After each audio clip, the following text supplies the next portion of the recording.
Hello friends. आज जून महीने की 20 तारीख है और इस समय तक काफ़ी तेज़ गर्मियां होती हैं, लेकिन बीच बीच में बारिश भी होने लग जाती है। तो जो हमारा गुलाब का पौधा है एक बहुत ही सेंसिटिव प्लांट है। अगर हम मौसम के साथ साथ इसकी केयर नहीं करेंगे, इसका ध्यान नहीं रखेंगे, तो ये ख़राब होने के चांसेस इसके बढ़ जाते हैं। तो मौसम के हिसाब से इसकी केयर करना बहुत ज़रूरी है। आप देख सकते हैं कि ये जो गुलाब के पौधे हैं मैंने एक जगह इकट्ठे करके रख दिए थे अपने सारे के सारे। इनके फ्लावर छोटे ज़रूर हैं, लेकिन अभी भी इनमें फ्लावरिंग हो रही है। लेकिन फ्रेंड्स, क्योंकि अभी बीच बीच में बारिश भी शुरू हो गई है, तो आपको कुछ चीज़ों का ध्यान रखना बहुत ज़रूरी है। अगर आप इन चीज़ों का ध्यान नहीं रखेंगे तो आपका अच्छा खासा गुलाब का पौधा ख़राब हो जाएगा। इस समय फंगस लगने के, उसकी मिट्टी में रूट रॉट होने के चांसेस बहुत ज़्यादा होते हैं।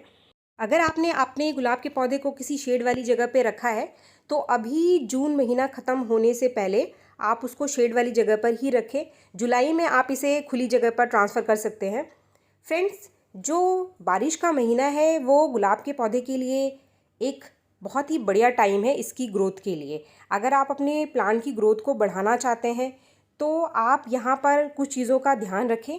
इससे आपके गुलाब के पौधे पर बहुत अच्छी ग्रोथ होगी और ज़्यादा से ज़्यादा नई ब्रांचेस निकल कर आएंगी, क्योंकि गुलाब के पौधे की ग्रोथ बारिश में बहुत अच्छी हो जाती है। जो प्लांट ग्रो नहीं कर रहे होते हैं उनकी ग्रोथ भी काफ़ी अच्छी हो जाती है। यहाँ पर आपको क्या क्या करना है और क्या फर्टिलाइज़र देना है, इसी टॉपिक पर आज का वीडियो है। इस समय जो सबसे पहला काम आपको आपके गुलाब के पौधे पे करना है वो है इसकी सफाई, इसकी क्लीनिंग। हमने जो मल्चिंग करी थी हमारे गुलाब के पौधे की पॉट में, उसको आप हटा दीजिए। अभी उसको आपको आपके गुलाब के पौधे में नहीं रखना है। मल्चिंग यानी जो भी घास से हमने इसकी मिट्टी को कवर किया था उसको हटाना है आपको। अगर आपने मल्चिंग नहीं भी करी है तो आपके गुलाब के पौधे की मिट्टी में जो भी घास उग आई है आप उसको फटाफट जितनी जल्दी हो सके हटा दीजिए अपने गमले से, क्योंकि अगर आप नहीं हटाएंगे तो बारिश में इसकी ग्रोथ और ज़्यादा हो जाएगी। ये ज़्यादा से ज़्यादा जड़ें बना लेगी और आपके पौधे की ग्रोथ को रोक देगी। तो आपके पास जितने भी गुलाब के पौधे हैं उनकी घास हटा दीजिए। आप अपने गमले की मिट्टी को साफ़ कर लीजिए। जो गिरते हुए पत्ते हैं उनको भी हटा दीजिए, वरना ये फंगस बना देंगे आपके गुलाब के पौधे में। अगर आपके गुलाब के पौधे में फ्लावरिंग हो रही है और फूल सूख कर गिर रहे हैं तो आप उनको भी हटा दीजिए, यानी डेड हेडिंग आपको लगातार करते रहना है।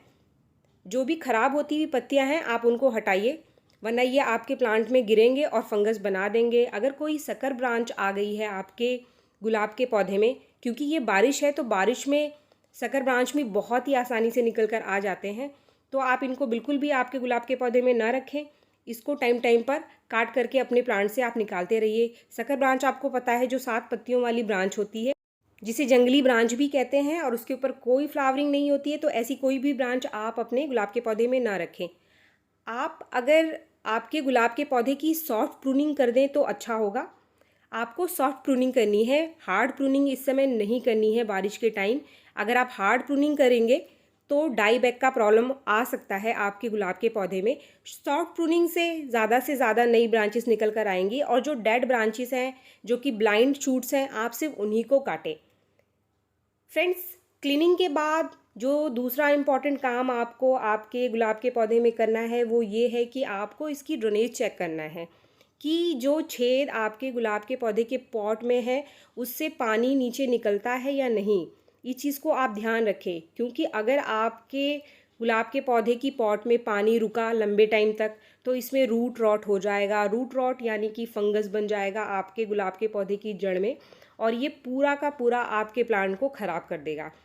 अगर बारिश के बाद आपके गुलाब के पौधे की पॉट में पानी बहुत देर तक रुका रहता है तो आप एक काम कर सकते हैं कि पानी को खुद से ही पॉट को थोड़ा सा टेढ़ा करके आप निकाल दीजिए, क्योंकि अगर आप पानी नहीं निकालेंगे तो ये आपके पौधे को नुकसान करेगा। बीच बीच में मिट्टी को सूखना भी ज़रूरी है। फ्रेंड्स, इसके बाद बात आती है फर्टिलाइज़र की, कि क्या हम इस समय अपने गुलाब के पौधे को फर्टिलाइज़र दे सकते हैं। आप दे सकते हैं, आप नेचुरल फर्टिलाइज़र का इस्तेमाल करें। मैंने अपने काफ़ी सारे वीडियोज़ में शेयर भी किया है। यहाँ जो मैं फ़र्टिलाइज़र दे रही हूँ वो मैं आपको शेयर कर देती हूँ। इस समय मैं जो फर्टिलाइज़र इस्तेमाल कर रही हूँ वो पहली चीज़ है चाय की पत्ती।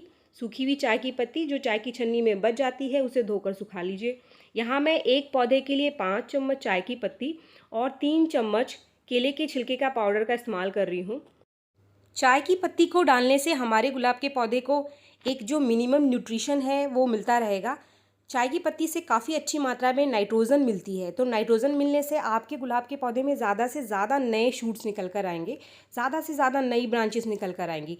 जो केले का छिलका है, आप केले के छिलके को सुखाकर आप उसका पाउडर बना लीजिए और इस पाउडर को आप अपने गुलाब के पौधे में डाल सकते हैं। इससे हमारे गुलाब के पौधे को नेचुरल NPK मिलता है। NPK यानी नाइट्रोजन, पोटाशियम, फास्फोरस, जो कि पौधे की ग्रोथ के लिए बहुत ज़रूरी होता है। एक तीसरी चीज़ जो मैं यहाँ इस्तेमाल कर रही हूँ इस समय बारिश के टाइम या बारिश से पहले, जो ही बहुत ही इंपॉर्टेंट चीज़ है वो है फंगीसाइड। मैंने आधा चम्मच फंगीसाइड लिया है और जो ये दोनों चीज़ें मैंने ली है इसके साथ ही मैं इसको मिक्स कर लूँगी। फंगीसाइड गुलाब के पौधे में लगने वाले फंगस से हमारे पौधे को बचाएगा। फ्रेंड्स, अगर आपके पास फंगीसाइड नहीं है तो आगे इस वीडियो में मैं आपके साथ शेयर करूंगी कि आप इसकी जगह पर अपने गुलाब के पौधे में क्या कर सकते हैं, क्या नेचुरल ट्रीटमेंट आप अपने गुलाब के पौधे को दे सकते हैं। इस फर्टिलाइज़र को डालने से पहले आप अपने गुलाब के पौधे की मिट्टी में एक गड्ढा सा बना लीजिए और फिर साइड जो मिट्टी हमने कर ली है इससे इसको कवर कर दीजिए। जो फर्टिलाइज़र हमने डाला था चाय की पत्ती और केले के छिलके का पाउडर, उसका इस्तेमाल आप हर 10 दिन में अपने गुलाब के पौधे में कर सकते हैं। फंगीसाइड आप गुलाब के पौधे की मिट्टी में महीने में एक बार डालें। आप आधा चम्मच फंगीसाइड पानी में घोलकर भी अपने गुलाब के पौधे में डाल सकते हैं। फ्रेंड्स, जो तीसरी चीज़ है इस समय गुलाब के पौधे में जिसका ध्यान रखना बहुत ज़रूरी है वो ये है, क्योंकि गुलाब के पौधे में इस समय नमी बनी रहती है बारिश की वजह से, इसकी पत्तियों में, इसकी मिट्टी में लगातार नमी बनी रहती है, जिससे कि इसके ऊपर फंगस और कीड़े लगने के जो चांसेस हैं वो बहुत ज़्यादा बढ़ जाते हैं। कीड़े और फंगस से बचाने के लिए हमें अपने गुलाब के पौधे पर रेगुलर फंगीसाइड और इंसेक्टिसाइड का स्प्रे करना है। इसके लिए मैंने आधा चम्मच फंगीसाइड ले लिया है। आपके पास जो भी फंगीसाइड है आप उसका इस्तेमाल करें। अगर आपके पास बावस्टीन है या फिर साफ़ है तो आधा चम्मच फंगीसाइड मैं आधे लीटर पानी में घोल रही हूँ। इंसेक्टिसाइड के लिए मैंने यहाँ पे इमिडाक्लोप्राइड लिया है, मेरे पास इमिडाक्लोप्राइड है। आपके पास जो भी इंसेक्टिसाइड है आप उसका इस्तेमाल करें। नीम ऑयल है तो आप नीम ऑयल का स्प्रे अपने गुलाब के पौधे पर कर सकते हैं, लेकिन रेगुलर आपको इंसेक्टिसाइड और फंगीसाइड का इस्तेमाल अपने गुलाब के पौधे की ब्रांचेस पर स्प्रे करने के लिए करना है। अगर आप नहीं करते हैं, इन चीज़ों का ध्यान नहीं रखते हैं, तो फंगस लगने के चांसेस बहुत ज़्यादा होते हैं और फंगस आपके पूरे पौधे को ख़राब कर सकता है। बहुत ज़्यादा फंगीसाइड, इंसेक्टिसाइड का स्प्रे करने की सलाह मैं नहीं देती हूँ, क्योंकि मैं खुद भी नहीं करती हूँ।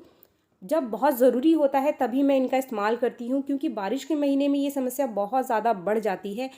मैं ज़्यादातर नेचुरल तरीके का ही इस्तेमाल करती हूँ। तो फ्रेंड्स, अगर आपके पास घर में कोई फंगीसाइड, इंसेक्टिसाइड नहीं है तो आपको क्या करना है चलिए मैं आपको बता देती हूँ।